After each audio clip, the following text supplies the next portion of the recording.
नमस्कार, रोक टोक मुंबई न्यूज में आपका स्वागत है। जिस तरीके से मुल्क सुरक्षित हाथों में है, लेकिन मुस्लिम सुरक्षित हाथों में नहीं है, जिसका जीता जागता प्रमाण आपने देखा होगा कि महाराष्ट्र के अंदर अहमदनगर से बीजेपी विधायक नीतीश राणे खुलेआम प्रशासन के सामने भाई मुसलमानों को चुनौती दे रहे और धमकी दे रहे हैं कि अगर महंत रामगिरी के हाथ लगाया तो वो मस्जिद में घुस घुस कर मुसलमानों को मारेंगे। क्या इसी दिन जनता ने आप लोगों को वोट दिया था? क्या आपने संविधान की कसम इसीलिए खाई थी कि ताकि आप मुसलमानों को चुन चुन कर मारें? ये कैसा मुल्क बना रहे हैं आप लोग? मुल्क के अंदर जो नफरत का एक माहौल आप लोग क्रिएट कर रहे हैं, इसको बंद कर दीजिए।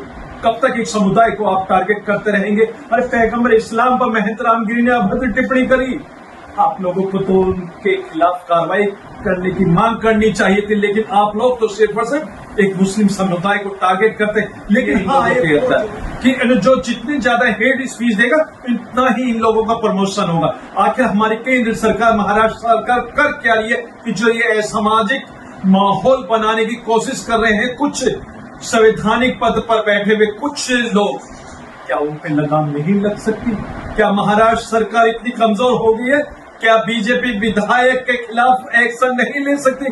क्या केंद्र सरकार की नैतिक जिम्मेदारी नहीं बनती है कि जो भाजपा के प्रवक्ता, नेता, विधायक जो इस तरीके का एक नफरती हेट स्पीच देते हैं, एक्शन नहीं? लेकिन हाँ, ये तो सिर्फ और सिर्फ एक्शन लेती है सरकार मुसलमानों के घरों पर बुलडोजर चलवा कर। अभी आप देखा होगा अपने मध्य प्रदेश के अंदर जिस तरीके से छतरपुर के अंदर एक आलीशान बंगले को बुलडोजर के द्वारा धाराशायी कर दिया गया।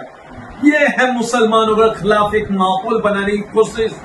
तो हम देखिए महाराष्ट्र सरकार से अपील करते हैं कि आप लोग ऐसे विधायकों पर कार्रवाई करें ताकि भविष्य के अंदर कोई भी विधायक, नेता या प्रवक्ता किसी भी समुदाय को लेकर इस तरीके के हेट स्पीच ना दे। अब मैं अपनी केंद्र सरकार और महाराष्ट्र सरकार से पूछना चाहता हूं, भारतीय नागरिक होने के नाते, क्या ये जो विधायक ने स्पीच दिया, क्या ये हेट स्पीच में नहीं आती है? सबसे बड़ा सवाल यही है कि अगर ये हेट स्पीच में आती है तो आप लोगों ने अब तक कार्रवाई क्यों नहीं करी? क्या कार्रवाई धर्म को देखकर, मुसलमान समाज को देखकर ही कार्रवाई होगी?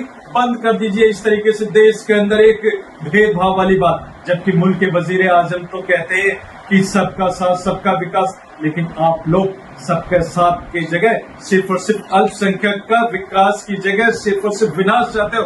और मैं ये सीधे कहता हूं भारत सरकार और महाराष्ट्र सरकार से कि आप ये जो हेट स्पीच फैलाने वाले लोग हैं, इन पे सख्त से सख्त कार्रवाई करें। पीस पार्टी ये मांग करती है कि ऐसे असामाजिक लोगों पर जो मुल्क के अंदर नफरत का माहौल पैदा करने की कोशिश करते हैं, उनके खिलाफ केंद्र सरकार और महाराष्ट्र सरकार की नैतिक जिम्मेदारी बनती है कार्रवाई करने की।